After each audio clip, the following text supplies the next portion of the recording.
एक बात कही हजरत ने, मैं अर्ज कर देता हूँ।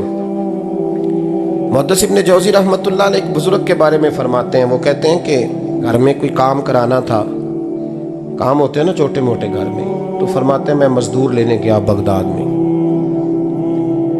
चौकों पे मजदूर सारी उम्र का मजदूर ही है ना बेचारा। अमीर तो अमीरतर होता जा रहा है और गरीब गरीबतर हो रहा है। हमारे तो पीर भी लोगों को कह रहे हैं फकीर हो जाओ, खुद अमीर होते जाते हैं, खुद रोज बरोज अमीर हो रहे हैं, दुनिया को कह रहे हैं फकीर हो जाओ। तुम भी तो थोड़ा फकर इख्तियार करो ना भाई, जो दर्स दे रहे हो। इल्ला माशाअल्लाह, सबकी बात नहीं करता।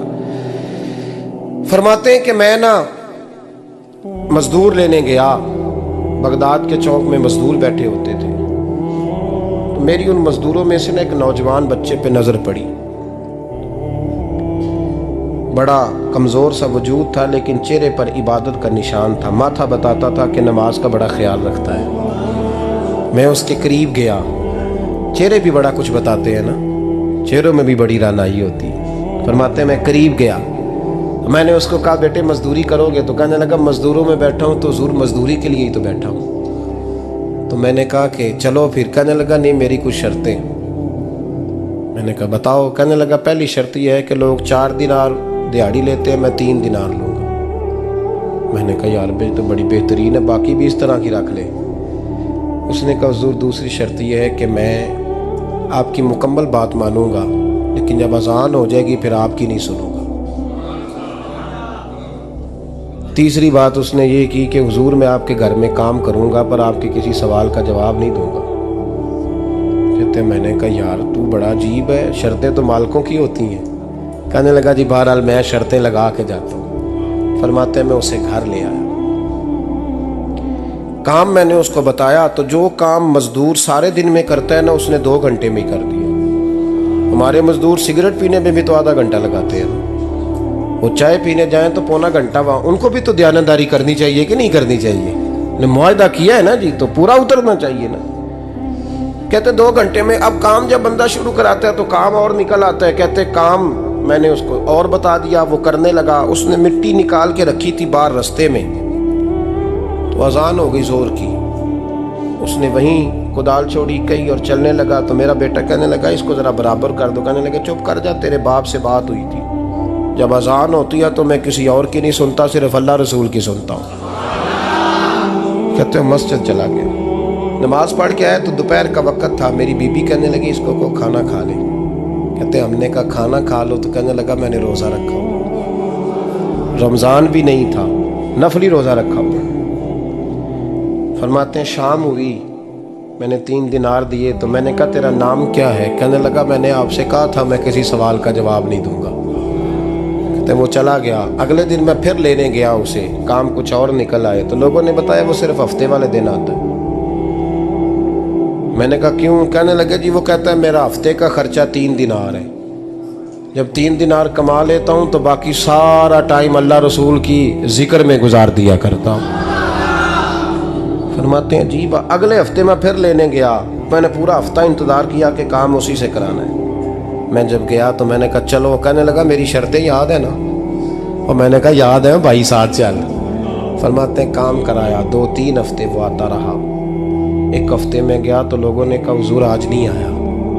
क्यों? कहने लगे बीमार हो गए। कहाँ घर है? कहने लगे बगदाद के कब्रिस्तान के पीछे जो कच्ची आबादी है उसमें रहता है। फरमाते मैं गया, दरवाजे पे दस्तक दी तो कहने लगा हुजूर आप हैं?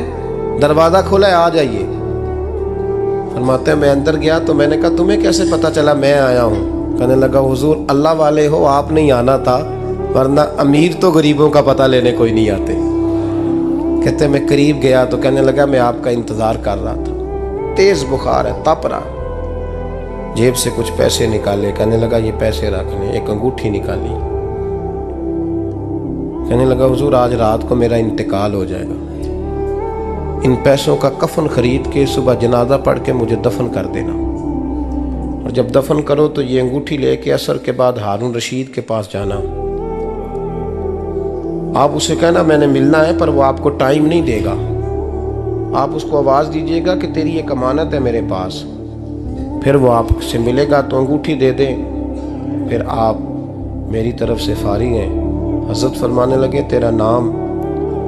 और कहने लगा हुजूर वक़्त थोड़ा है, आज रात मैंने जाना है, बड़ी लंबी माफ़ी मांगनी है रब करीम से, अगर मुनासिब समझे तो मुझे अपने रब से तन्हाई करने दें। फरमाते हैं मैं आ गया, पर उसकी बातों ने मुझे सारी रात सोने नहीं दिया। फरमाते हैं सुबह बड़ी मुश्किल से सूरज निकला, मैं गया, दरवाजे पे हाथ रखा तो दरवाज़ा खुला हुआ था।